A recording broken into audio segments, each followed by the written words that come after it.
Hai, apa kabar semuanya? Semoga kabar Anda baik-baik saja. Terima kasih karena sudah memberikan support dan juga kesetiaan Anda untuk membangun channel Codot Film. Yuk kita lanjutkan alur ceritanya, sambil siapin kopi dan cemilan, setting suara volume full. Gasken. Merasakan bahwa Cheng Xiaoyu tampak sedikit bingung, Cha Haei segera berkata dengan benar. Sebenarnya, Hunter Min Shijun memintaku untuk memberitahumu sesuatu. Nama yang tak terduga membuat ekspresi Cheng Jinwoo berubah. Saya 039 039. Cha Hein mengangguk tajam.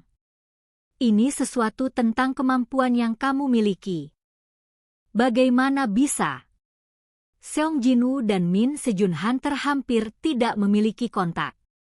Satu-satunya kontak antara keduanya adalah saat Min Shijun untuk sementara diubah menjadi prajurit bayangan. Min Sejun menyelesaikan misi dengan gemilang, dan justru karena inilah Cha Hein dapat diselamatkan. Tapi di mana akan ada waktu untuk kata-kata ini? Sebelumnya, saya tidak menggunakan kemampuan saya di depannya, bahkan jika saya melakukannya, itu akan terjadi setelah kematiannya.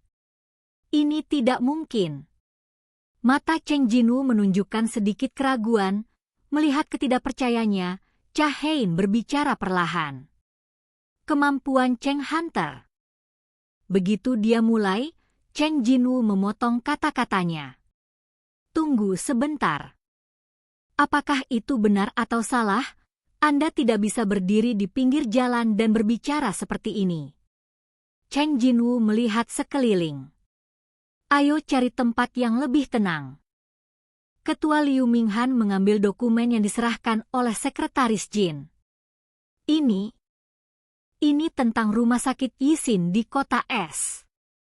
Rumah sakit Yisin, seharusnya rumah sakit tempat Ibu Cheng Jinwoo berada.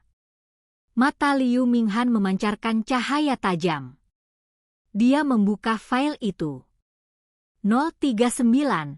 Ketika perawat memasuki bangsal di pagi hari, dia sudah bangun? Dan Hunter Seong Jinwoo ada di sampingnya. 039. Ada keanehan lain.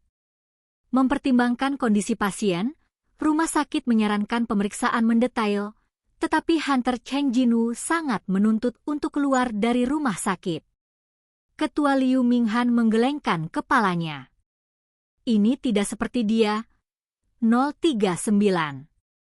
Dia adalah pria yang dapat mempertaruhkan nyawanya untuk berpartisipasi dalam pertempuran tim untuk biaya rawat inap ibunya. Tapi dia secara sepihak meminta keluar dari rumah sakit tanpa mengetahui kondisi fisik ibunya?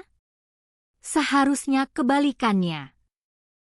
Dengan kata lain, Cheng Jinwoo sangat menyadari kondisi fisik ibunya. Tapi bagaimana dia tahu? Liu Minghan membolak-balik dokumen halaman demi halaman, tetapi alisnya menjadi semakin berkerut. Segala sesuatu tentang Seong Jinwoo Hunter masih belum diketahui. Acara penjara bawah tanah ganda, kebangkitan kedua yang tiba-tiba, pemulihan ibu, dan kemampuan untuk memanggil tentara bayangan yang tak terhitung jumlahnya. Ketika ada lebih banyak kecelakaan, itu menjadi tak terhindarkan. Pasti ada alasannya.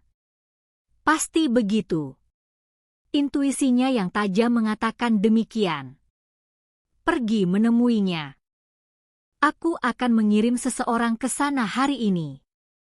Tidak dibutuhkan. Sekretaris Jin sangat terkejut dengan jawaban Liu Minghan. Ketua, apakah Anda ingin pergi sendiri? Menurutmu orang seperti apa orang yang akan kutemui sekarang ini? Kuo. Sekretaris Jin terdiam.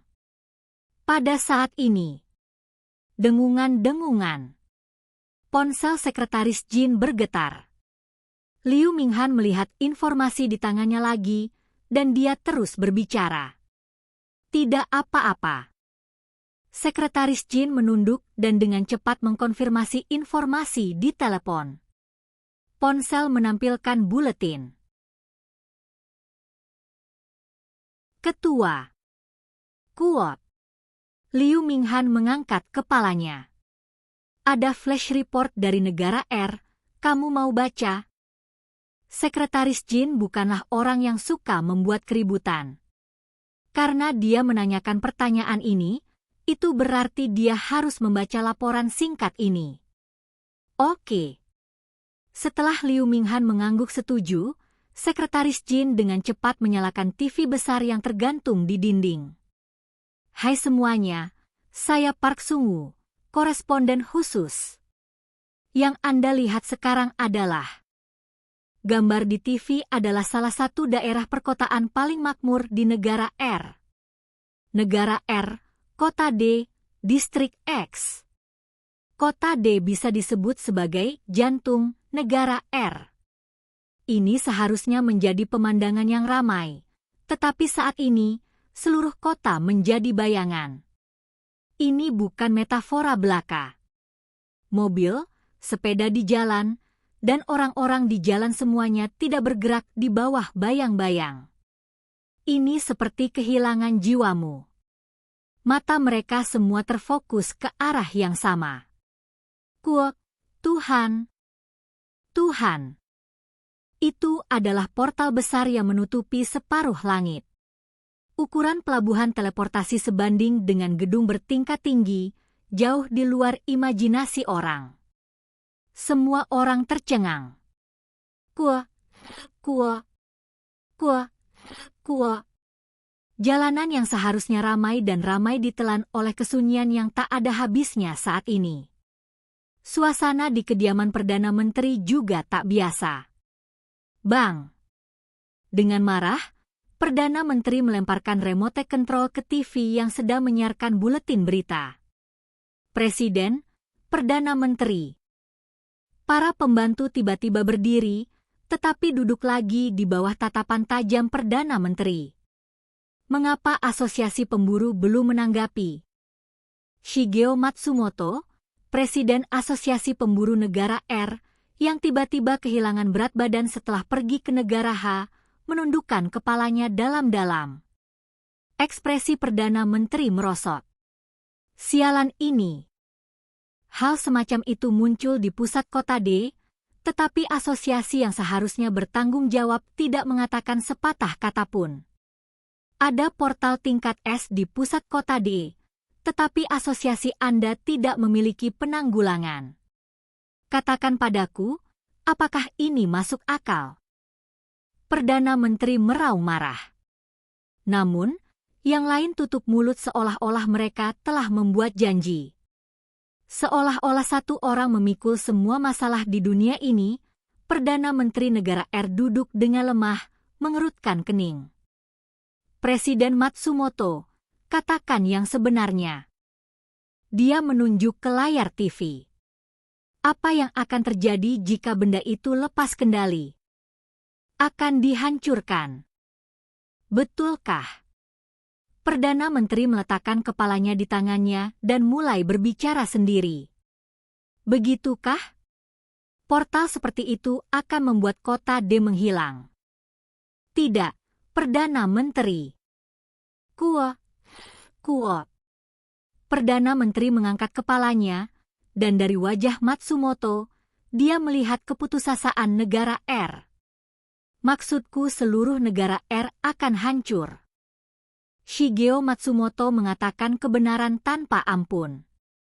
Bab 151 Yuri. Olof. Tempat yang sepi? Cha-Hain melihat sekeliling dengan panik. Mengikuti tatapannya, ekspresi Cheng Jinwoo membeku. 039, mengapa ada beberapa 039? Itu bukan tempat yang cocok untuk dua orang masuk bersama. Cheng Jinwoo berpura-pura tenang dan mengganti topik pembicaraan, memecah kesunyian yang canggung. Lagi pula kamu akan mendapatkan mobilnya, jadi ayo kita kembali ke kantor dulu. Ah, oke. Cha-Hain mengangguk dengan wajah memerah. Dia agak lucu seperti ini. Cheng Jinwoo berjalan menuju ke arah gedung kantor. Oke guys, jangan lupa like, comment, share, and subscribe di channel Codot Film. See you next video, peace out and bye-bye.